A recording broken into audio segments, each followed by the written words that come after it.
안녕하세요. 욥은 고통받기 전에 과거의 영광을 이야기합니다. 오늘 본문은 욥기 29장 1절에서 17절입니다. 1, 2절. 욥이 계속 비유를 들어 말했습니다. 내가 지나가 버린 달들과 같이 될 수만 있다면, 하나님께서 나를 지켜주시던 그날과 같이 될 수만 있다면. 원문에는 첫 단어가 원컨대입니다. 내가 얼마나 바라고 갈망하는지 하는 욥의 강렬한 염원을 나타냅니다.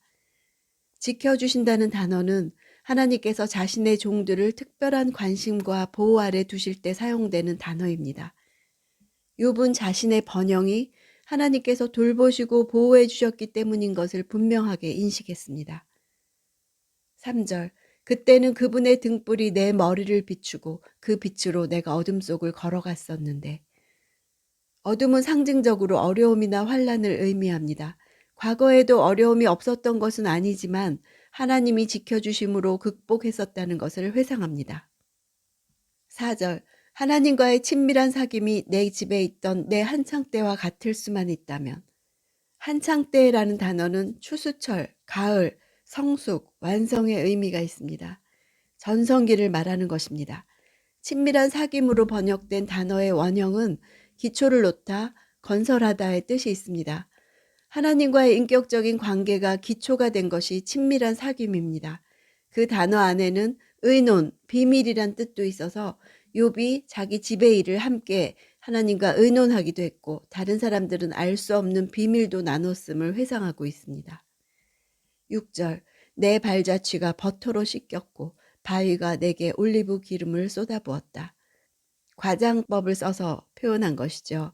버터는 응고된 우유를 의미합니다. 당시 매우 귀한 음식으로 여겨졌습니다. 올리브 나무는 돌이 많은 토양에서 쉽게 자랄 수 있습니다. 욥의 가축들이 잘 성장해서 젖을 많이 내어서 욥의 발을 씻을 정도고 바위산에 있는 올리브 나무도 잘 자라서 기름을 물쓰듯 했다는 과장된 표현입니다. 7절. 그때는 내가 성문으로 나갔고 거리에 내 자리를 만들었으며 고대 근동 사회에서 성문은 교역의 장소이기도 하고 가르침이 베풀어지던 곳, 송사에 대한 재판 등 공적 업무가 이루어지는 지역 공동체의 중심지였습니다. 욥은 과거 존경받던 지도자로서 시비를 가려주는 역할을 했다는 것을 알 수 있습니다. 8절. 청년들은 나를 보고 옆으로 비키고 노인들은 일어서서 나아오고. 욥이 재판할 때면 젊은이들이 깊은 존경심을 가지고 비켜섰다는 의미입니다. 일어서서 나아온다는 표현은 일어나다와 나아오다 비슷한 표현을 반복한 것입니다. 나아오다라는 단어에는 신임하다, 믿다, 곁에 서다, 호위하다 이런 뜻이 있습니다. 사회 지도층인 노인들 역시 욥을 깊이 신뢰하고 그의 곁에 섰다는 의미입니다. 이런 사회적 위상에 대한 회상은 앞에 19장에서 어린아이들이라도 나를 업신여기고 내가 일어나면 조롱하는구나 라고 한탄했던 말을 상기시켜 주죠. 과거와 지금의 차이가 얼마나 극심한 것인지 나타내 줍니다. 9절. 높은 사람들은 말을 멈추고 손으로 자기 입을 막았다. 높은 사람들은 나라의 통치자나 고위 관리들을 가리키는 단어입니다.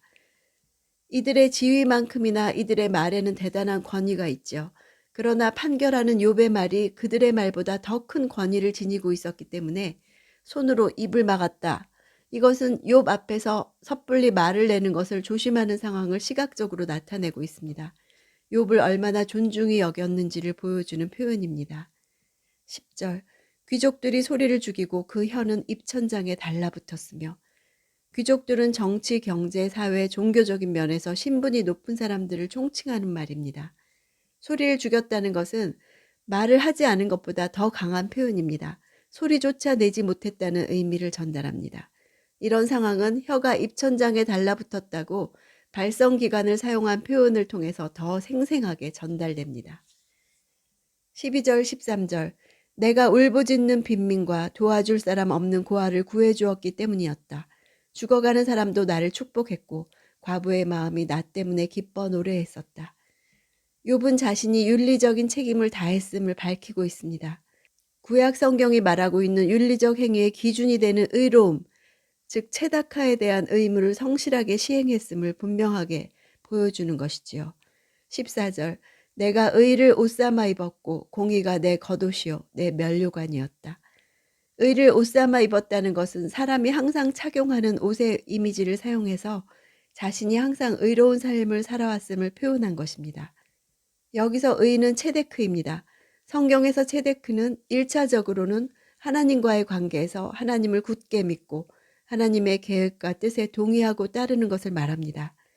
인간관계와 관련시켜서 말하면 자기 개인의 유익보다 공동체의 유익을 끼치기 위해서 사회적 책임을 다하면서 자비와 긍휼의 삶을 사는 것을 뜻합니다.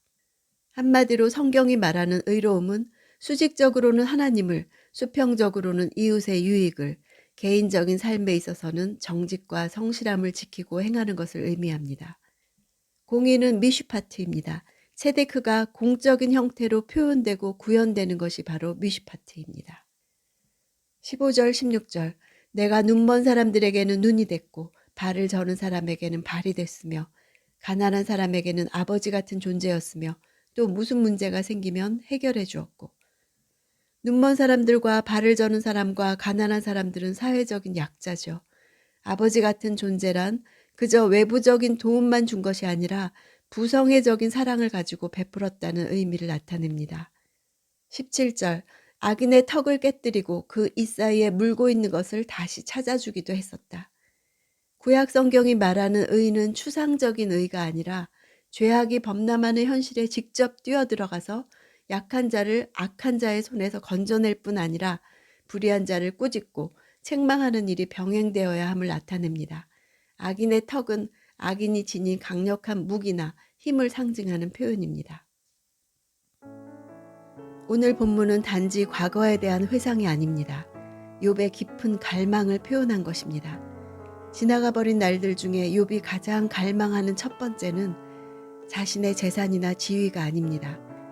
욥에게 가장 큰 의미가 있었던 일은 하나님과의 친밀한 사귐입니다. 그것이 자기의 전성기라고 말하고 있습니다. 무엇보다 욥은 하나님과 나누던 교제를 회복하기를 갈망합니다. 그 관계가 욥에게 무척 의미가 컸기 때문에 하나님이 자신의 원수가 되시는 고통이 훨씬 견디기 어려운 것입니다. 전능자가 함께 계신다는 것이 무엇인지 알았기 때문입니다. 하나님과의 친밀한 교제의 결과 자기 백성의 지도자이자 구원자로서 살았던 것입니다. 하나님과 교제하는 기쁨과 하나님이 지으신 세상을 다스리는 위엄이야말로 창조 때 아담이 받은 것입니다. 우리는 그렇게 지어진 것입니다. 욥은 그것을 누려봤기 때문에 회복되기를 갈망하는 것입니다. 하나님이 우리를 그런 존재로 만드셨기에 하나님은 욥의 갈망을 이루어 주셨습니다. 하나님의 창조 질서와 구원의 약속과 일치하기 때문입니다. 나를 어떤 존재로 만드셨는가? 눈을 들어 하늘을 바라보며 지금 그것을 갈망하고 있는지 질문해 봅시다. 욥기 파이팅입니다.